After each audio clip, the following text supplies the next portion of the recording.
welcome to Arts Express.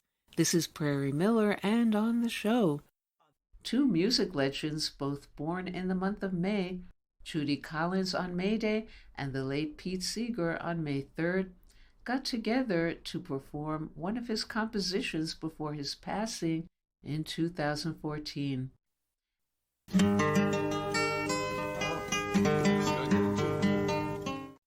Because I sing this song a lot, and I'd like to have you sing it with me if you would. This is one that you know because you wrote the melody to it. Well, let me hear it. All right.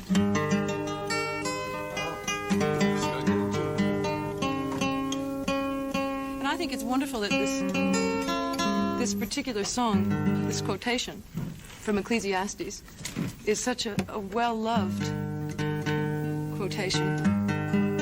Now I know what song it is.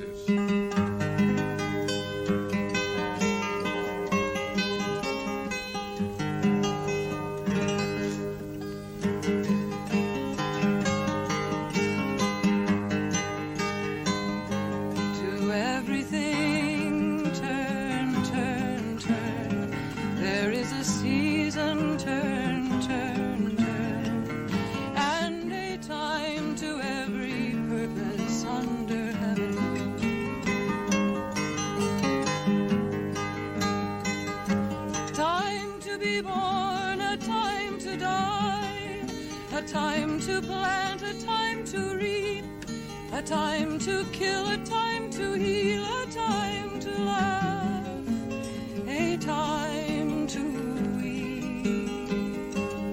To everything turn, turn, turn. There is a season, turn, turn, turn, and a time to every purpose under heaven.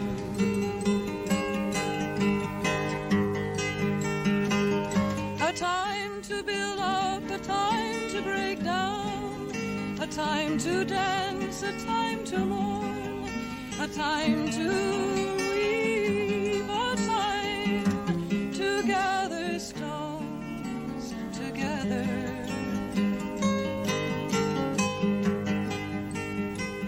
To everything turn, turn, turn. There is a season, turn, turn, turn, and a time to every purpose under heaven.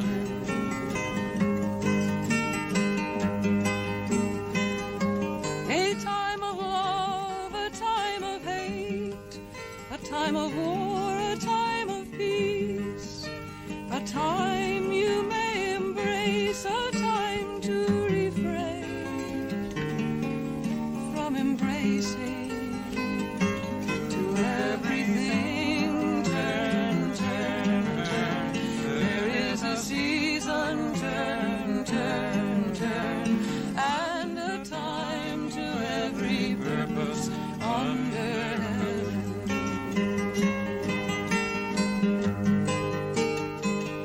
A time to gain, a time to lose, a time to rend, a time to sow, a time of love, a time of hate, a time of peace. I swear it's not too late. To everything turn, turn, turn. There is a season, turn, turn, turn, and a time to every purpose under heaven. To everything turn, turn, turn. There is a season, turn, turn, turn, and a time to every purpose under heaven.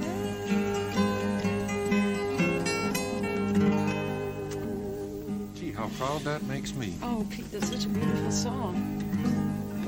It really does make me proud. You know, I could die tomorrow, and I'd die happy in a way to think that other people were singing my songs. And next on Arts Express, we're all kind of into the future. We're all kind of playing this game as we march uneasily into the future. Young Australian actor Callan McAuliffe phones in from South Africa to talk about his quite unusual portrayal of a troubled Chicago artist who happens to meet, virtually quite by accident, a young woman when their landlines accidentally get crossed back then before the digital age.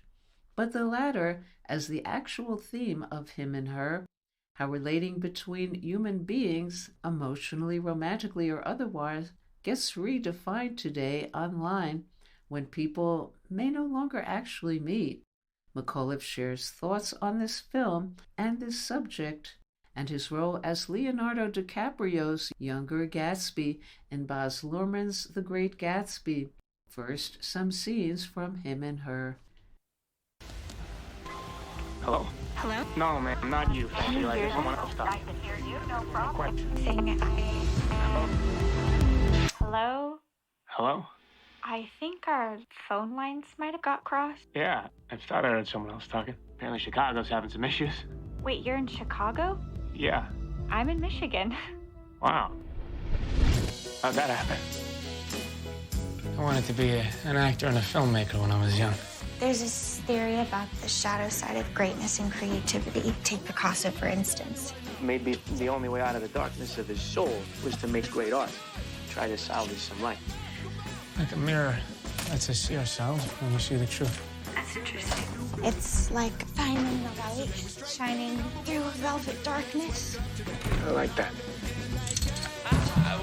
Call it for, baby. Yes, I won. I'm curious what you look like. I don't want to say. Tell me something about you. I don't have it all together, you know? Sometimes happy is a mask that I wear. No one really knows me. How close I am to not being here anymore. I wish I could help you in some way. I just want to listen to your voice. Makes me feel safe. What if we try and meet up tomorrow? I have an idea, but it's kind of a crazy idea. Tell me. What if, when we meet, Moving forward, using all my breath. Making What if you're not attracted to me? what if you're not attracted to me? I saw the world crashing all around your face. Never I hope it's you. knowing it was I think it's me. mesh and lace.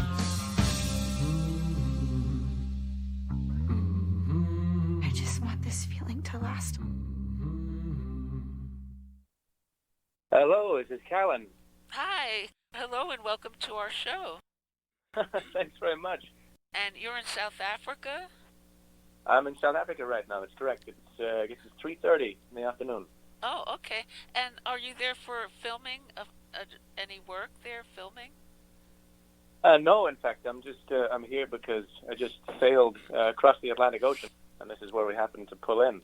So I'll be coming back to Australia shortly, but this was where the ship docks. Oh, when you say sailing, was that like for sport?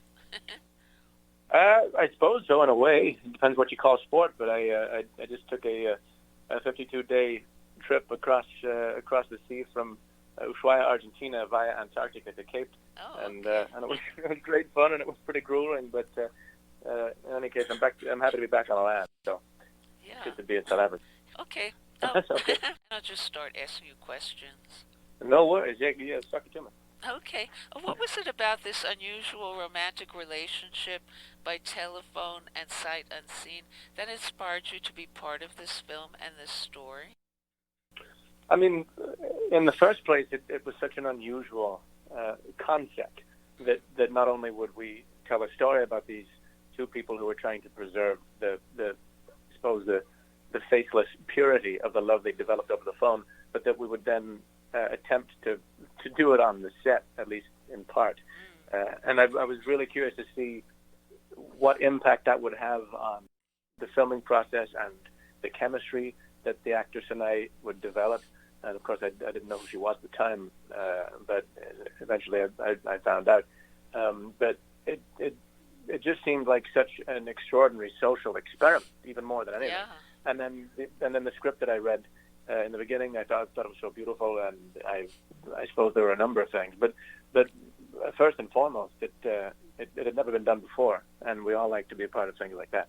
And And how did you go about getting inside the head of your unnamed character to become him and to figure out how to portray him? Well, I mean, happily, much of that work was done before I was anywhere near the project. The script was, the character in the script was very fleshed out, and so I mostly just had to embody what was there written. But also, it's based on a true story, that of the director-writer himself, and so there was a lot of work that had been done just over the decades. So it was pretty well charged before I got there.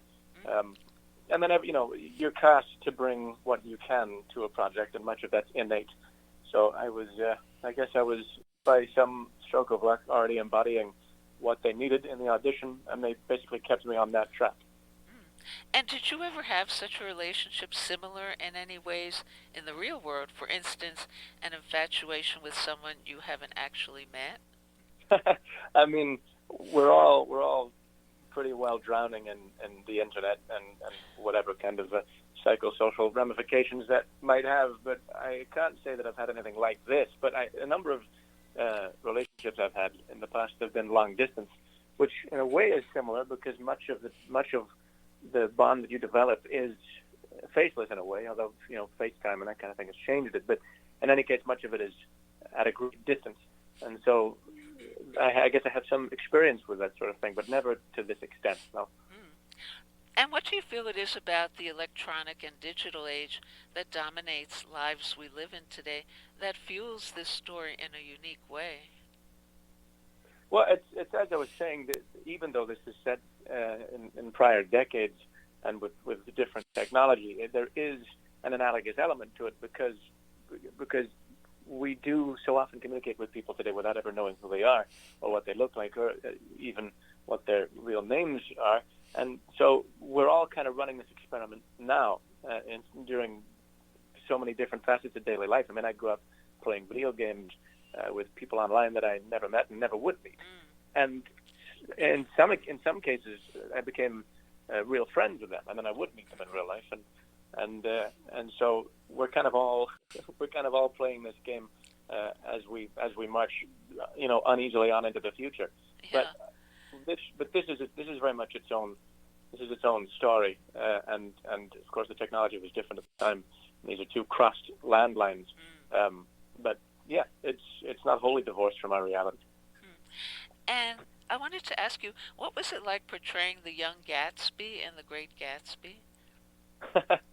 Yeah, that was great fun. I really enjoyed it. I got to work in Australia for that. We're filming at Fox Studios, quite close to where I used to live, and working with Baz Luhrmann and DiCaprio, and of course all these amazing people was out of this world. But it seems so long ago now. It's hard to recall exactly, but I remember being very excited. It was a blast. And was there anything about the F. Scott Fitzgerald novel and the character Gatsby that inspired you to be part of that production? Oh no, I mean I was just taking an extraordinary opportunity as it came. Of course, I read the book and was and am still in love with it. It's one of my favorites, and as a de facto American now, it's well that I feel that way.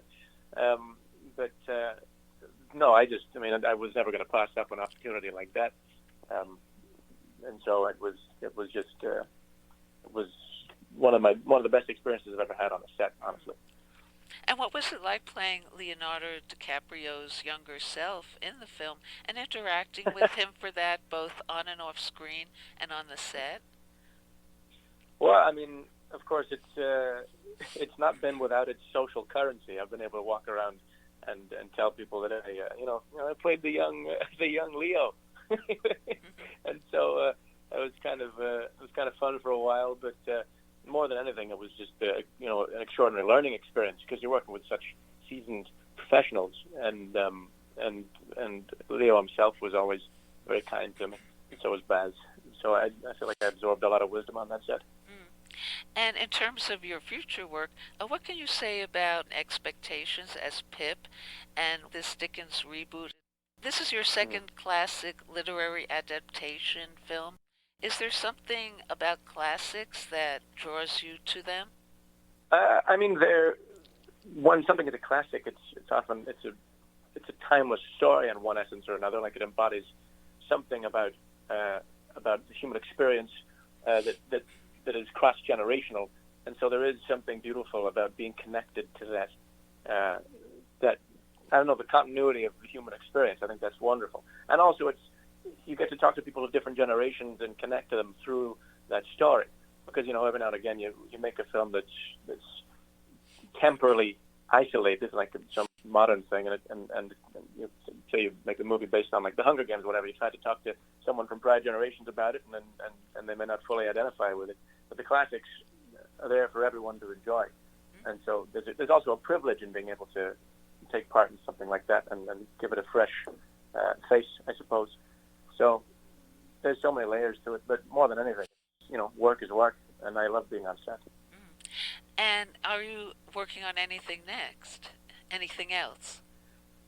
Yeah, so I'm very excited at the moment because I think what might be my favorite film that I've ever done, which was written and directed by some dear friends of mine, and it's called The Duel, something that we shot during COVID.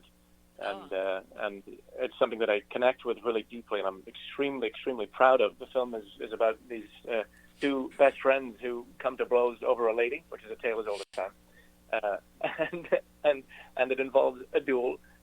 Okay, and any last word about him and her?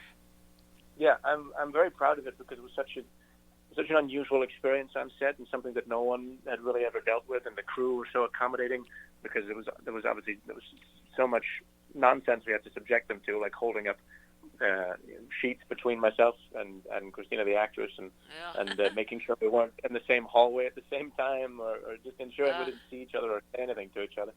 And so the fact that it's finally available online is a lovely thing, and I hope people go and watch it. And what can you say about why people should see the film? Why people should see the film? Yes. Why you recommend it? Yeah, of course. I recommend going and seeing it because I believe the story is beautifully told, and I believe it's a really intimate view of the development of a relationship between two struggling, lonely people who basically they can only take pleasure in each other because their lives are falling apart around them. And so, more than that even, the fact that we filmed this movie without ever having known each other's names, without saying anything to each other that wasn't scripted or improvised dialogue, and that we had never seen each other's faces, it means that it's worth watching purely for the sake of the experiment of it all. Because I'll leave it up for the audience to judge, but it had a pretty significant impact on the sort of chemistry that she and I were able to form. And she and I we're quite good friends now, and having met each other at the premiere sort of a year or so ago, it was such a strange experience to put a face to this person that I'd built in my head, which is, I suppose, what the audience will be doing as well for the first half of the movie anyway. And so I think it's worth watching just because it's never been done before. And for me, that's reason enough. But also, it happens to be beautifully written and beautifully shot. The cinematography is top tier. So give it a look. So, off the record, you did not meet her until the festival? No, that's on the record, my dear. Absolutely. Oh, it's on the record. Because yeah, I thought you don't want people to know entirely what the film is about. So. Well, I mean, I suppose it could be considered a spoiler because it implies the ending to some degree. Yeah. So if you want to keep that off the record, I'll leave that up to your discretion, I believe. Oh. No, if you think it's on the record, that's fine. I thought that you didn't want people to know exactly what the plot is, but if they do, what was it like meeting her for the first time? They should just know that they should know we filmed everything without, with all these contrivances, yes, which we answered in previous questions. Okay, well, thank you so much, Callan, for calling into our show. Perfect. Thank you very much. Okay, bye. Bye now. Appreciate it. And Him and Her is out now in release. This is Comrade Karl Marx, and when I'm visiting the 21st century, I listen to Arts Express with host Prairie Miller. You have nothing to lose but your chains. You have a world to win. Listeners of the world, unite. That's Arts Express with host Prairie Miller, where art meets politics. And if you're down with the status quo, take the local.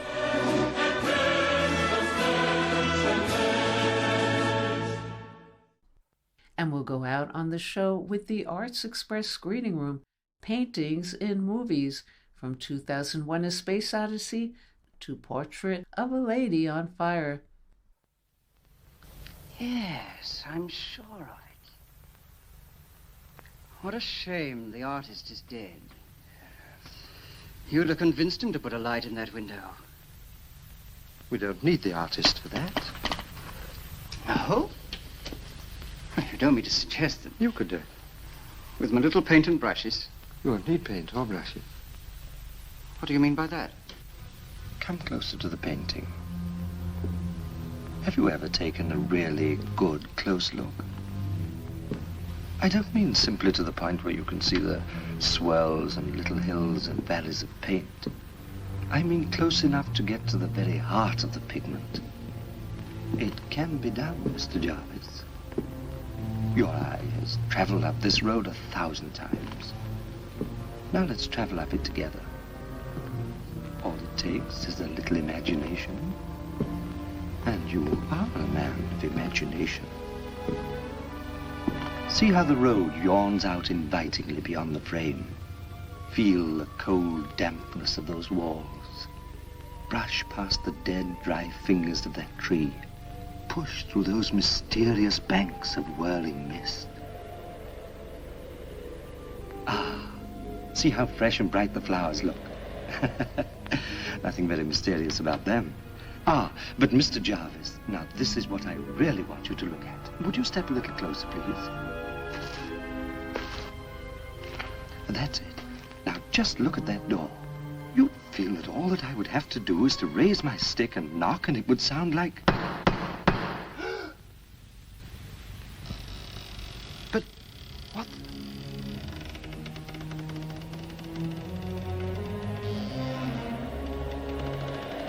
Shall we go in?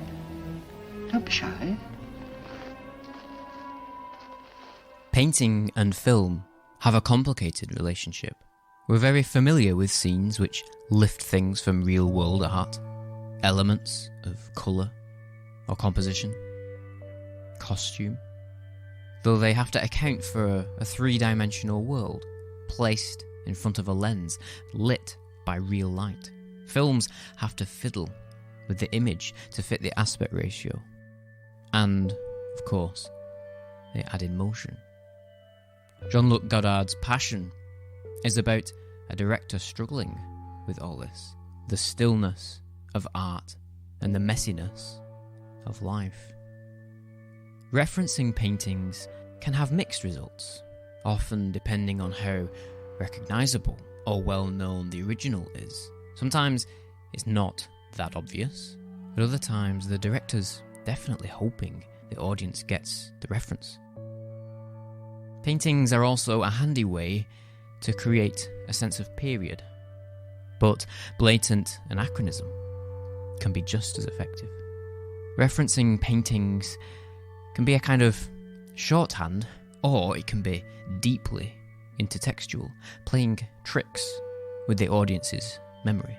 It's inevitable that one visual language would steal from another, but we tend to talk much less about how paintings are used in movies, either as visual aids or as integral elements of the story.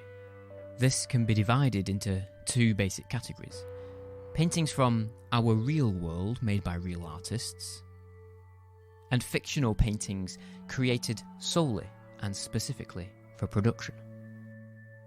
But as we will see, the line between the two can be just as hazy as the line between fiction and reality.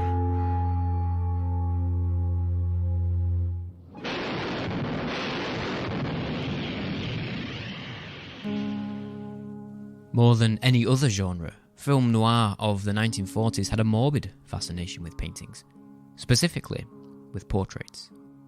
Laura.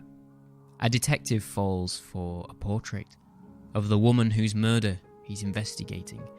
The director, Otto Preminger, matches their eye lines places them in the same shot as if they were in the same room, but it wasn't a painting. The prop was a photograph touched up with oils and varnish. Laura was an illusion. Many films of the same era would use the same trick, but some did employ real artists. The strange amateur paintings in Fritz Lang's Scarlet Street were painted by the equally strange Hollywood caricaturist and alleged forger John Decker. They were later sent to the Museum of Modern Art for an exhibition in March of 1946, one of the first times movie paintings went on the road. The more successful uses of paintings in cinema tend to explore painting's artificiality, the gap between world and image. One of the best is Lang's The Woman in the Window. A man sees a portrait in a shop window. Then he sees the reflection of the sitter standing on the street behind him. For a moment, they exist in the same space. What follows is a doomy meditation on the perils of confusing art and life, of trying to get them to align, to exist in the same frame. The portrait was painted by Paul Louis Clemens, who mostly made derivative, Renoir-ish portraits of celebrities. The Coen brothers, Barton Fink, would recycle the mysterious painting trope from the 1940s, or at least a cheap motel version of it. Fink is a screenwriter determined to write something real. But he's so cut off from reality, he's incapable of recognising it. At the end of the film, he finds himself on a beach with a woman exactly like the figure in a painting from his hotel room. "Are you in pictures?" he asks. "Don't be silly," she replies.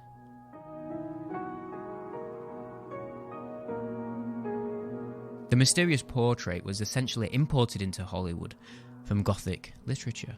But while books don't have to actually show their fictional paintings, films do.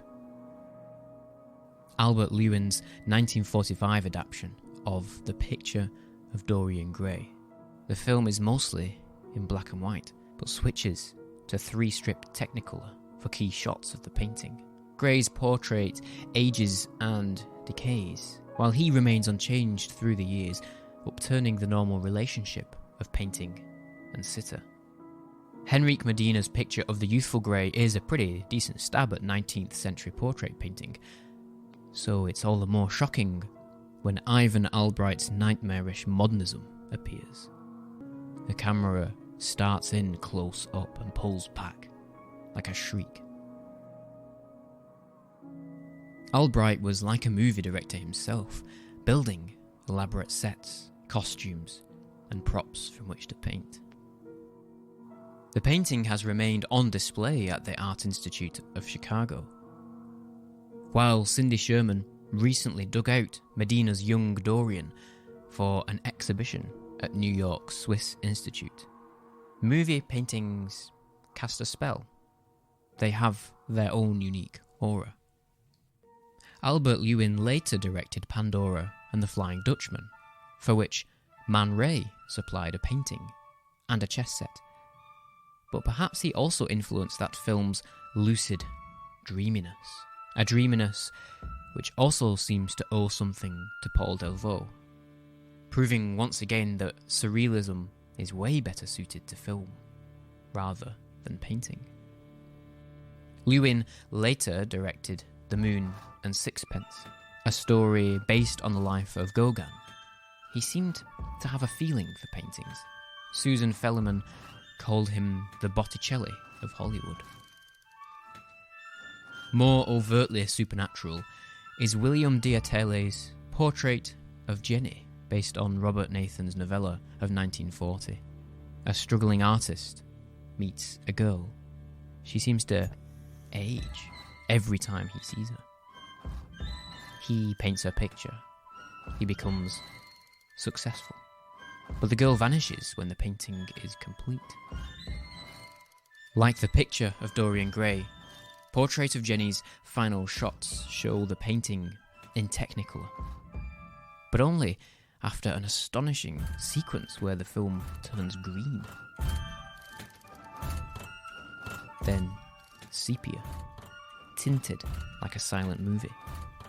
It's as if we've come out the other end, out of a dream and into reality. They are two people who were lonely in life, she tells him. They should have been together. Time made an error. It's the kind of thing a painting might say. The portrait of Jenny was painted by the academic painter Robert Brackman.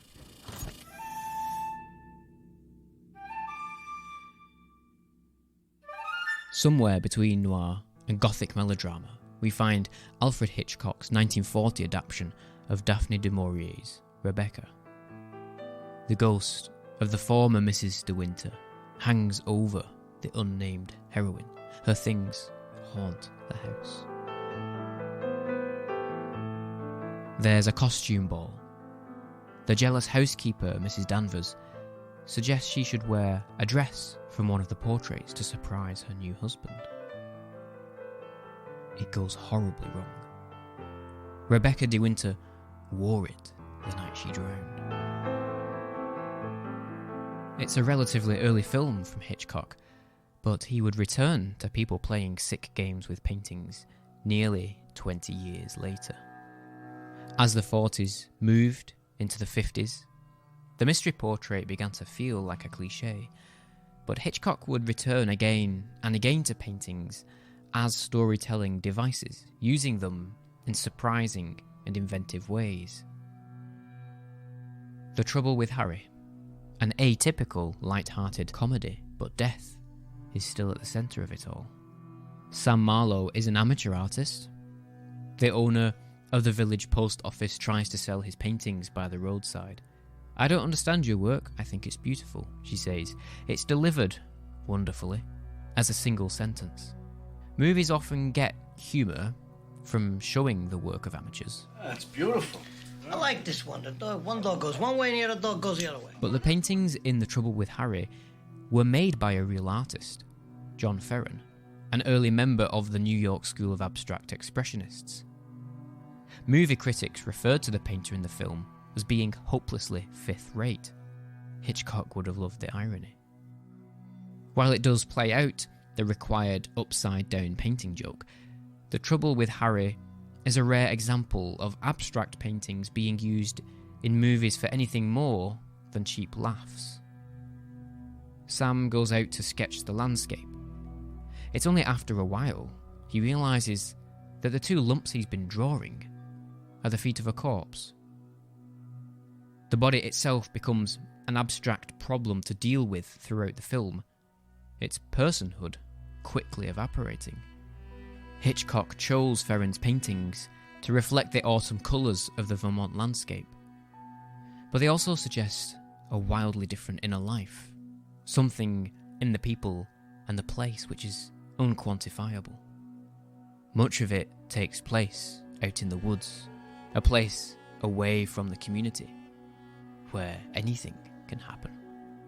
There's also the suggestion that the abstract thinker, the artist, is the only one capable of drawing the threads of Harry's life and death together, turning them into something new. Marlowe is the name of a famous fictional detective. It's as if the cynical private eye of the 1940s has become a dreamer, someone who reshapes the facts, reshapes the world to make it fit. Confronted with the drawing that proves he saw Harry's body, Sam simply redraws it. "You just destroyed legal evidence," says the lawman. "No, you misinterpreted my art," says Marlowe. But Hitchcock would also investigate the dangers of dreaming, of following an image or an idea at the expense of reality. Vertigo, his 1958 masterpiece, would bring the mystery portrait of noir back out for one last showing. A woman, Madeline, becomes obsessed with a painting. She acts as if possessed by the woman in the portrait, Carlotta Valdez. Scotty, the private detective sent to follow Madeline, becomes obsessed with her in turn. Madeline wears the same necklace, buys the same flowers, styles her hair to match Carlotta's. A dream sequence designed by John Ferren, the artist who made the paintings for The Trouble with Harry, and who also painted the portrait of Carlotta. Scotty's obsession with Madeline is inseparable from Madeline's obsession with the painting. It's all part of her allure. Scotty's friend, Midge, deep fakes herself into the portrait. He doesn't find it funny. When Madeline dies, Scotty tries to bring her back in the image of another woman, Julie. He changes her clothes, her hair, and makeup, calling the shots like an art director, but it's a project and a relationship doomed from the start. Madeline was a dream image, a ghost, a fantasy. A made-up, anachronistic painting by a real artist, which is also at the centre of a web of intrigue, obsession, and death. The portrait of Carlotta might be the ultimate movie painting, right down to the fact that the painting itself is a bit rubbish. In some ways, Vertigo is a bleak retelling of Portrait of Jenny, but its lineage stretches all the way back to Lang's Woman in the Window. Middle-aged men trying to recapture the brief moment where world and image aligned. Unlike the creepiness of Scotty stalking Madeline at the Legion of Honor, the picture gallery can also be a place to meet cute. All the Vermeers in New York is a charming mirroring of art and life, but it's also a deeply sad film. The close-ups and longing looks normally used for romantic scenes are given over to people looking at pictures on the wall. It shows looking at painting as something intimate, more intimate than the characters ever get. They are too wrapped up in themselves or in art. The man sees the Vermeer in the woman, thinks she'll offer the same escape from his empty life that the paintings do, but she doesn't. The gallery scene shows the transmission of feeling from painting to person, and ultimately the vast amount of space between them. It plays out the entire drama of the film in microcosm. Paintings in movies tend to go hand in hand with doomed romance. Joanna Hogg's The Souvenir takes its title from a Fragonard painting, which features briefly in the narrative. Julie and Anthony are in a toxic relationship. Julie's a film student, naive, unsure of herself. Anthony uses heroin, lies about it, steals from her. Julie says the girl in the painting looks sad. Anthony says she looks determined. Julie later finds out that Anthony overdosed in a public bathroom at the Wallace Collection, the gallery where The Souvenir hangs. The film ends with Julie sad, but determined.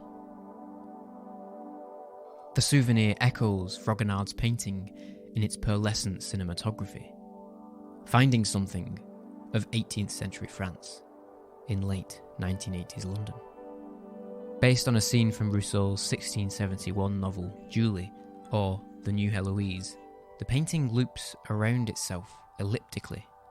The S she's carving might as well be a figure of 8, or an F for Fragonard.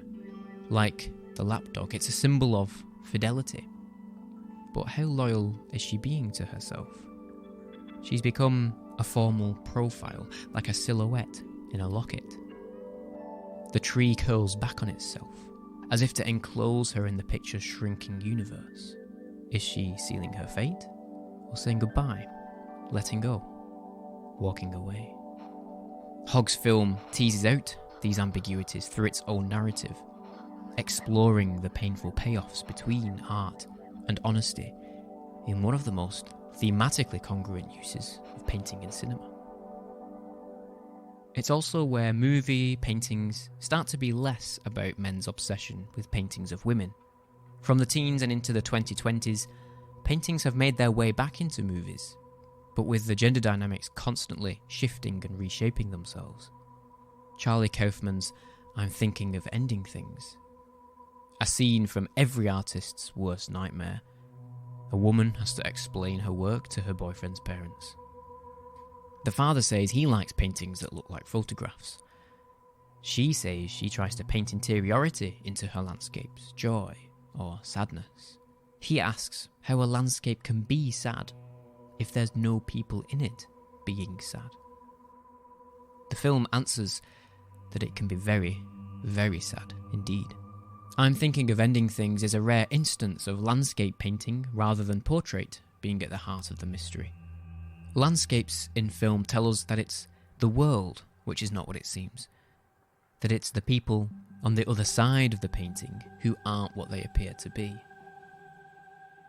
She finds exhibition posters in the basement. They look exactly like her paintings, but there's someone else's name on them. She quotes Oscar Wilde, "It's tragic how few people ever possess their souls before they die. Nothing is more rare in any man," says Emerson, "than an act of his own." It's quite true. Most people are other people. Their thoughts are someone else's opinions, their life is a mimicry, their passions a quotation. She finds not-so-great copies of the paintings from the posters. They're signed by her boyfriend, Jake. I'm Thinking of Ending Things turns a series of inversions on the mystery painting trope, continually pulling the rug out from under us. We assume the paintings were created for the film, that they are made up. But they aren't. She is. The most elaborately staged, made-up painting in cinema shows up in 2021's The French Dispatch, an anthology of New Yorker-inspired magazine articles. In a 30-minute segment titled The Concrete Masterpiece, it presents the complete biography of Moses Rosenthaler, an artist of the fictional French splatter school and inmate at the local prison. The director, Wes Anderson, the great cinematic lover of stuff, seems just as interested in all the things that orbit painting: lecture halls, modernist museum buildings, posters, books, invitation cards, weaving in real-world things like the font from the Guggenheim and an homage to the lectures of Rosamund Bernier. The French Dispatch also, again, uses the black and white to colour reveal for the paintings. Anderson got the idea from Emile de Antonio's great 1973 documentary, Painters Painting, a film which finds a subtle vein of deadpan humour in the gap between the art and the stylishly drab oddballs who make it. Do you consider yourself a painterly painter? Very much, yeah. What does painterly mean? Well, that you can see it's done with a brush. Anderson had Rosenthaler's story rattling around his head for a decade. But it needed all the details, all the style to sell it. A film about style and substance, about style as substance. The French Dispatch ends up being truer than most artist biopics. It even has time for a still life, with this literal lightbulb moment. Still life is a rare genre in movie paintings. Mainstream films prefer people and movement, but Anderson also loves stasis and things. Artist Sandro Kopp developed hundreds of paintings for the film. They've been shown in multiple exhibitions. Kopp said he's probably going to continue to explore the kind of painting he made for the film. Surely, the first time the requirements of a movie plot have diverted an artist's practice in the real world. The French Dispatch subverts expectations in that the authoritarian muse, Simone, calls the shots, takes charge. She's the prison guard who also runs the hobby club. Simone is both his jailer and his salvation. Yet, it's still the story of a man fixated on painting a woman. Celine Sciamma's portrait of a lady on fire totally upturns the conventions of cinematic portrait painting. A young painter, Marianne, arrives at an old house off the coast of Brittany. Heloise, the daughter of a countess, has refused to have her portrait done. The last painter, a man, left in defeat. Posing as her walking companion, Marianne paints her in secret at first. But this also ends in disaster. Only when Heloise consents to sit for her portrait, studying the painter as intently as the painter studies her, do things improve dramatically. Heloise is one of the few women in movie paintings to look back. It's almost a Beauty and the Beast story. Heloise embittered, cold, like her drafty house. Marianne bringing life and warmth while the painting lasts. The film continues the tradition of movie paintings being a bit off. The brushwork is extremely free for the 1770 setting, a little too angular and graphic, the colours a bit too shallow. But this is an intentional part of the film's alternative feminist history. Sciamma said she wanted a contemporary artist from the beginning, not a copyist. The anachronism makes them pop. They are paintings which are somewhat forbidden, which cannot be. Even the cinematography references painting slightly later than the time in which it's set, synthesizing elements from Friedrich Courbet. It's as if the characters' inner lives have a wild romanticism, but that they are trapped in a restrictive past which holds them back. The painting has to be done in time for Heloise's arranged marriage. It can't last forever. They recite the story of Orpheus and Eurydice, the fable of images and lost loves which haunts Vertigo and Portrait of Jenny. But unlike the obsessive men in those films, they make peace with their separation. Heloise takes control, tells her Orpheus to turn around, let go. They'll have to be content to live with the memory, the image. Ironically, all the portraits in the film were painted from photographs. Artist Helene Delmar later showed them at Galerie Joseph in Paris, and she also made additional paintings for the Criterion edition of the film, working more freely in her own manner. Recent years have seen the biggest burst of paintings in movies since the 1940s, which makes sense, with issues of identity and representation at the centre of culture. Like Portrait of a Lady on Fire, Nia DaCosta's 2021 remake of The Candyman would use paintings to ask questions about what stories we tell and who gets to tell them. The film follows a young artist as he navigates the uneasy world of white gallery audiences and depictions of black trauma.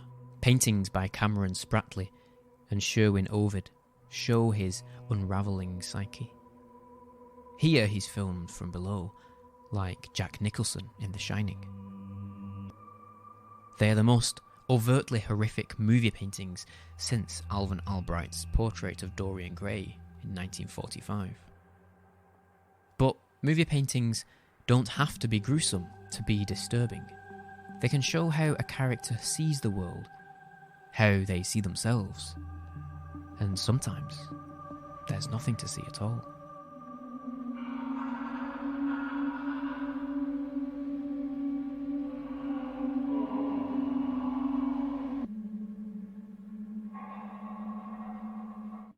The most haunting paintings in all cinema hang on the walls of a hotel room at the other side of the universe.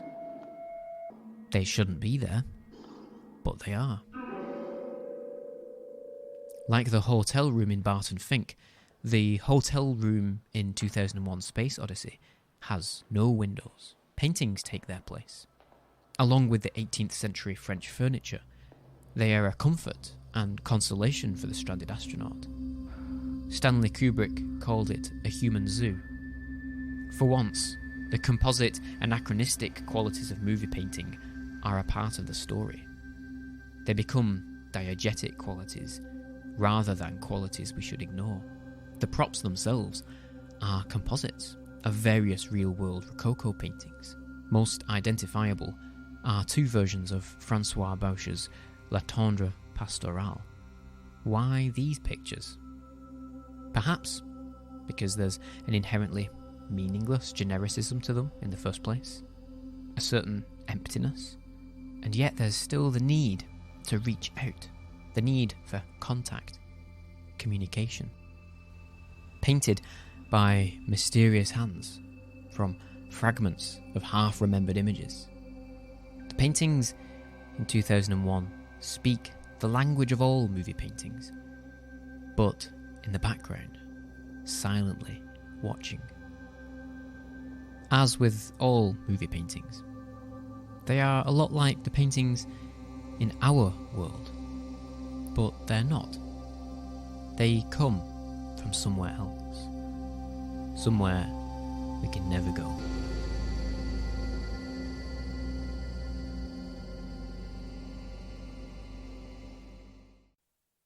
And thank you, Jamie Lamont and Samuel O'Donnell, for that self-described, obsessively discussed painting nerds' exquisite presentation on their channel at YouTube.